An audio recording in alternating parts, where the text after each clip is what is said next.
प्रभु जीशु ख्रीष्ट अति बहुमूल्य नाम संपर्क इंडिया द्वारा प्रस्तुत कार्यक्रम नुआ सकाल आशार आज अध्याय मुझे स्वागत जनाए। प्रभु आपण मान प्रत्येक को बाहुल्य रूप आशीर्वाद करूँ। आज आम नुआ सकाल आशार नुआ संवाद शुणा आत्मिक मृत्युर लक्षण। जड़े व्यक्ति मरी जाइए केमती जानू तार श्वासवायु बंद थाए से आउ किछि करि पारे ना तो आम जानी जाऊ जे लोकटा मरी जाइए किंतु आत्मिक मृत्युर लक्षण आम के जापर से देखा।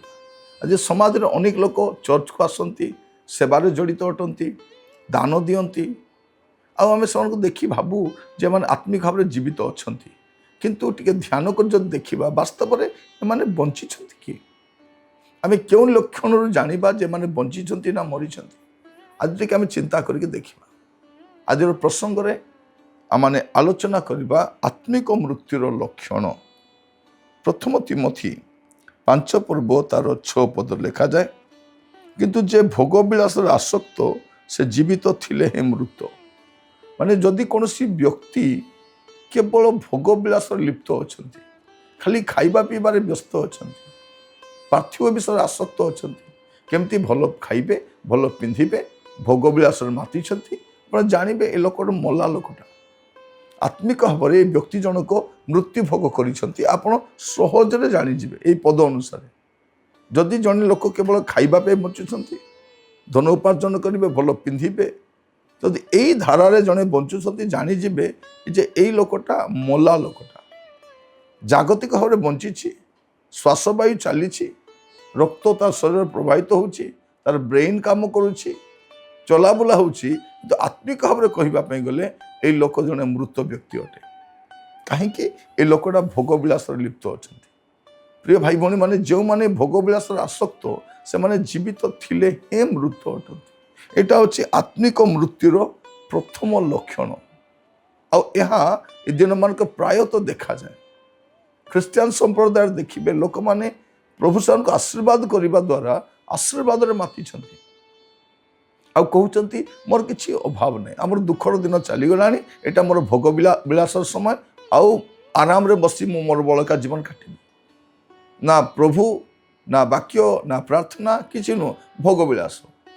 आप देखिए जो भोग विलास स्थान से भोजी भात बर्थडे फंक्शन रे पर्वपर्वाणी देखिए समाज रे विभिन्न स्थान देखिए किंतु ताको प्रार्थना रे उपवास रे वाक्य ध्यान देखिए नहीं।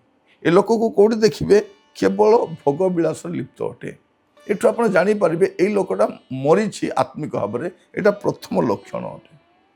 आउ सबुठ गुरुत्वपूर्ण लक्षण जे आम केमती जानीपर ये व्यक्ति जनक मरी जाइए आत्मिक भाव में लोकटा मरी आम केमती जानीपर जब आप देखिए जोहन 14 पर्व तार 6 पद लिखा जाउछि जीशु तांको कहले मु पथ सत्य और जीवन मो दे न गले के पिता निकट को जाए ना। द्वितीय विषय जड़े लोक आत्मिक मृत्यु घटी जापर द्वितीय लक्षण जे ताठारे जीवन न था जमती शारीरिक भाव में मले जीवन न थाए आत्मिक भाव में जीवन न थाए।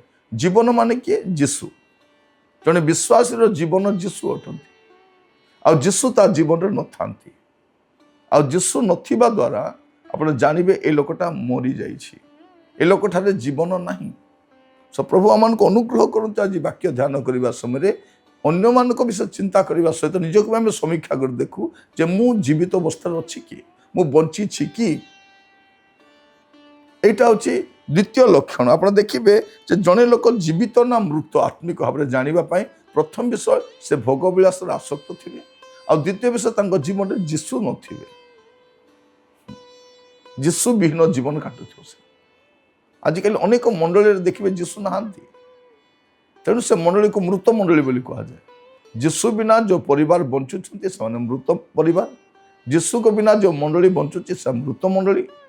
ନା ଥାଇପାରେ ଖ୍ରୀଷ୍ଟ ମଣ୍ଡଳୀ, ଭାତୃ ମଣ୍ଡଳୀ, ଯୀଶୁ ମଣ୍ଡଳୀ, କିନ୍ତୁ ଯୀଶୁ ନଥାନ୍ତି। ଲାଉଦିକିଆ ଯୁଗରେ ସେ ମଣ୍ଡଳୀରେ ଯୀଶୁ ନଥିବେ, ଯୀଶୁ ବାହାରେ ଥିବେ। ମଣ୍ଡଳୀ କାହା ଦ୍ୱାରା ପରିଚାଳିତ ହେଉଥିବ? କମିଟି ଦ୍ୱାରା, ପାଳକଙ୍କ ଦ୍ୱାରା, ପ୍ରଭୁଙ୍କ ଦ୍ୱାରା ନୁହେଁ। କାରଣ ପ୍ରଭୁ ବାହାରେ ଅଛନ୍ତି, ଦ୍ୱାର ବାହାରେ। ଆଜିର ମଣ୍ଡଳୀର ପରିସ୍ଥିତିକୁ ଆମେ ଯଦି ଅନୁଧ୍ୟାନ କରିବା ଆମେ ଜାଣିପାରିବା ଯେ ସେଠି ଯୀଶୁ ନାହାନ୍ତି। ତ ଆତ୍ମିକ ମୃତ୍ୟୁର ଦ୍ୱିତୀୟ ଲକ୍ଷଣ କ'ଣ? ଯୀଶୁ ନଥିବେ ସେଇଠି। ଆଉ ତୃତୀୟ ଗୁରୁତ୍ୱପୂର୍ଣ୍ଣ ବିଷୟ ଆମେ ଯଦି ଦେଖିବା ଯାକୁବ ପୁସ୍ତକରେ ସ୍ପଷ୍ଟ ଭାବରେ ଲେଖାଯାଉଛି ସେଇଟା। ଯାକୁବ ତାର 2:26 କାରଣ ଆତ୍ମା ବିନା ଶରୀର ଯେପରି ମୃତ ସେହିପରି କର୍ମ ବିନା ବିଶ୍ୱାସ ମଧ୍ୟ ମୃତ। ମାନେ ୟାଙ୍କ ଜୀବନରେ ଆତ୍ମା ନଥିବେ କି କର୍ମ ବି ନଥିବ, ଗୋଟେ ବିଶ୍ୱାସର କର୍ମ ନଥିବ ତାଠି। ଲେଖାଯାଉଛି କାରଣ ଆତ୍ମା ବିନା ଶରୀର ମୃତ। ଯଦି ଜଣଙ୍କର ଶରୀରରେ ଆତ୍ମା ନାହିଁ ସେ ମୃତ ଅଟେ। ଠିକ୍ ସେପରି ଗୋଟେ ବିଶ୍ୱାସ ଜୀବନରେ ପବିତ୍ର ଆତ୍ମା ଯଦି ନାହାନ୍ତି ସେ ମୃତ ଅଟେ। ଏଇଟା ହେଉଛି ଆତ୍ମିକ ମୃତ୍ୟୁର ଲକ୍ଷଣ। ତେଣୁ ଆପଣ ନିଜକୁ ବି ସମୀକ୍ଷା ଦେଖିପାରିବେ ଯେ ଆପଣ ବଞ୍ଚିଛନ୍ତି ନା ନାହିଁ। ନିଜକୁ ଆପଣ ପରୀକ୍ଷା କରିପାରିବେ ଆପଣ ମରିଛନ୍ତି ନା ବଞ୍ଚିଛନ୍ତି। ଯଦି କେବଳ ମୁଁ ଭୋଗବିଳାସ ଲିପ୍ତ ହୋଇ ବଞ୍ଚିଛି ମୁଁ ବି ମରିଛି। ଯଦି ମୁଁ ଯୀଶୁଙ୍କ ବିନା ବଞ୍ଚୁଛି ମୁଁ ବି ମରିଛି। ଯଦି ପବିତ୍ର ଆତ୍ମାଙ୍କ ବିନା ବଞ୍ଚୁଛି ମୁଁ ବି ମରିଥିବା ଲୋକ। ପବିତ୍ର ଆତ୍ମା ନଥିଲେ କିଏ ବଞ୍ଚିଛି? ଆତ୍ମା ନାହିଁ ନା। ଆଉ ଜଣେ ଲୋକ ଯଦି ବଞ୍ଚିଛି ତାର କର୍ମରୁ ଜଣା ପଡ଼ିବ। ଯଦି ବିଶ୍ୱାସ ଅଛି କର୍ମ ବି ଥିବ। କର୍ମ ଦ୍ୱାରା ମୁକ୍ତି ମିଳେ ନାହିଁ, କିନ୍ତୁ ମୁକ୍ତି ପାଇଲା ପରେ ତ କର୍ମ କରିବା ପାଇଁ ପଡ଼େ। ଆମର କର୍ମ ଦ୍ୱାରା ଜଣା ପଡ଼ିବ ଆମେ ମୁକ୍ତି ପାଇଛୁ ନା ନାହିଁ। ଆଜି ବାକ୍ୟ ଧ୍ୟାନ କରିବା, ନିଜକୁ ସମୀକ୍ଷା କରି ଦେଖିବା, ଅନ୍ୟ କାହାରି ବିଷୟ ଚିନ୍ତା କରିବା ନାହିଁ। ମୁଁ ବଞ୍ଚିଛି ନା ମରିଛି। କେବଳ ଖାଇବା ପିଇବା, ଭୋଜନ ପାନ, ଉତ୍ତମ ପୋଷାକ ପରିଧାନ କରିବା, ଅର୍ଥ ସଞ୍ଚୟ କରିବା, ଅର୍ଥ ଉପାର୍ଜନ କରିବା, ଏଇଟା ଆମର କାର୍ଯ୍ୟ ନ ହଉ। ଏଇଟା ମୃତ ଲୋକମାନଙ୍କର କାର୍ଯ୍ୟ ଅଟେ, କାରଣ ସେ ଭୋଗବିଳାସରେ ଲିପ୍ତ ଅଟେ। ମଣ୍ଡଳୀକୁ ଲେଖାଯାଉଛି ସେଇଟା।